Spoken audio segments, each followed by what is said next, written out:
Welcome to the Blue Collar Truth Podcast. Thank you for listening, and I hope you enjoyed today's episode. Hello again, everyone. Today we're going to get a jump start as here in the Midwest, we're going to be heading into the fall season pretty shortly. And fall season brings heating season. So for the homeowners, a couple of very important tips. As always, keep your air filter clean, keep it changed, and have CO detectors in the house. Now, you want to have them in the living area, living room, bedroom, hallway, where it's going to alert you if you're asleep or watching TV or whatnot. A lot of people put them by the furnace. I'm not saying that's a bad idea, but it is if it's the only one you have. So to make sure that you have it in the living area, if you only have one, and if you have multiple, that's great. One on each floor is preferred. When a furnace starts leaking carbon monoxide, it comes through your ductwork. And if your water heater is right next to your furnace, the furnace can suck in carbon monoxide from the water heater. So if you have alarms going off in the summertime, don't ignore them. Now, if you have an all-electric house, you don't have too much to worry about. But if you have an all-electric house with an attached garage, then you still would want to have one in-house because cars also produce carbon monoxide. Now, for the techs that may be listening out there, we're in our furnace check season heading into shortly, and everybody has their own ways of doing things. The obvious things, you should always clean your flame sensor, blow the dust out of the furnace. They don't get dirty like they used to, where you would have to pull the burners out, vacuum out the heat exchanger, and that doesn't happen too much anymore. But at least blow all the dust out of it. Make sure your inducer's pulling a good draft. I've had spiders build webs on the combustion intake pipe and shut a furnace down. You'd be surprised what doesn't go through a spider web. I always check my gas pressure because you don't know if it changes.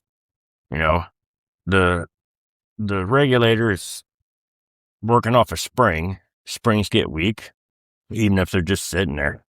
So, it's always a good idea to check your gas pressure, your temperature rise. And, of course, if you have a high temperature rise and your gas pressure is pretty close to manufacturer specs, always check your airflow first. If you can make an airflow adjustment and resolve the issue, that's great. If you can't, then you may have to set your gas pressure down. But you just want to make sure you don't go too low because you don't want the furnace to underfire. And then, then you've got heat exchanger issues in the future for no reason. See me, check your basics, your control board, your electric, your connections. Nothing gets oiled anymore. Let's see. We're going to go make sure your exhaust is exhausting. Especially with your 90%. Make sure your vents are clear outside. Make sure that you're not sucking exhaust back into the combustion. Do your general overall look and make sure that everything is working the best it can.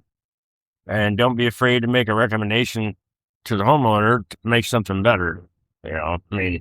We have a lot of sales techs out here today who just want to, their livelihood depends on what kind of crap they can sell you. And I don't like it. That's not me. It's not my thing.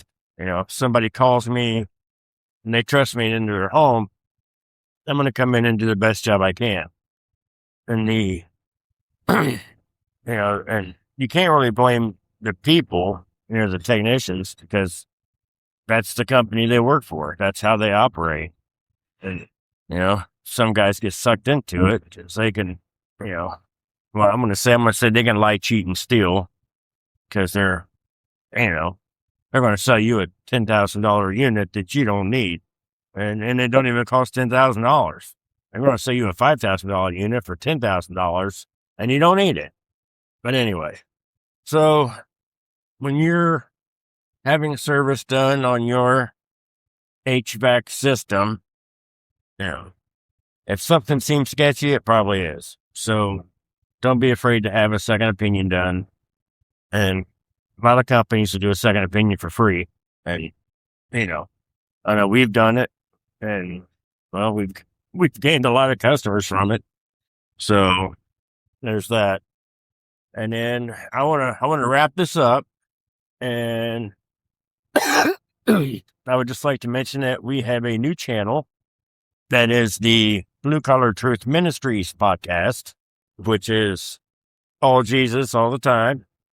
And while I like to work in a little bit of Jesus on this podcast, that one is full Jesus.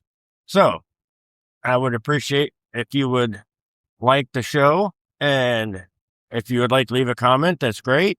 Might appreciate to check out the new show, and you can leave comments and like that one if you would like as well. We will see you on the next trip around. Thank you.